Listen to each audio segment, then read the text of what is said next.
உருவு கரிய ஒளிமணி வண்ணன், இந்த நீலமணி போலே கருத்து ஒளி வீசி கொண்டிருக்கானே, அவனுடைய புருவம் இருந்தவா காணீரே, அவனுடைய புருவம் இருக்கும் அழகை பாருங்கள். புருவம் எப்படி இருக்கான்? மணவாள மாமுனிகள் வியாக்கியானம் பண்றார், மன்மதனுடைய கரும்பு வில்லு மாதிரி இருக்கான்.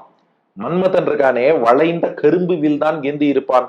கண்ணபிரானுடைய புருவத்தை பார்த்தாலும், அதுவும் அந்த கலர் காம்பினேஷன், கருநீல வண்ண திருமேனியில கருப்பு புருவம் மட்டும் ஒளி வீசிண்டு தனியா தெரியறதாம். அதுதான் புருவம் இருந்தவா காணீரே.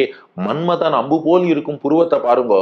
இவன் என்ன பண்ணிடுறான், ஒரு பக்கம் ஷார்ங்கம்னு ஒரு வில்ல கையில வச்சுட்டு அதுல இருந்து அம்பு போட்டு அசுரர்களை வீழ்த்திடுறான்.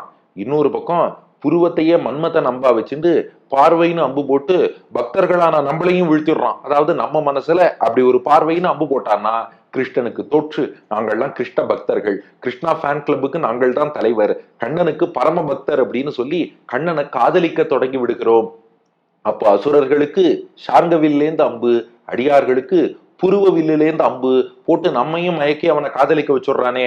புருவம் இருந்தவா காணீரே, பூண் முலகீர் வந்து காணீரே. பூண் என்றால் பூணக்கூடிய ஆபரணம்னு அர்த்தம். பூண் முலகீர்னா ஆபரணம் அணிந்த மார்பை உடைய பெண்களே, உங்கள் மார்புக்கு ஆபரணம் போட்டுருக்கள், கண்ணன் முகத்துக்கு எது ஆபரணம்னா புருவம் இருந்தவா காணீரே, புன்முலகீர் வந்து காணீரே. அந்த புருவமே அவன் திருமுகத்துக்கு ஆபரணமா இருக்கு. அந்த புருவத்துக்கு பல்லாண்டு பாடுவோம். அந்த புருவம் போல் அவன் ஏந்தக்கூடிய வில்லுக்கும் பல்லாண்டு பாடுவோம்.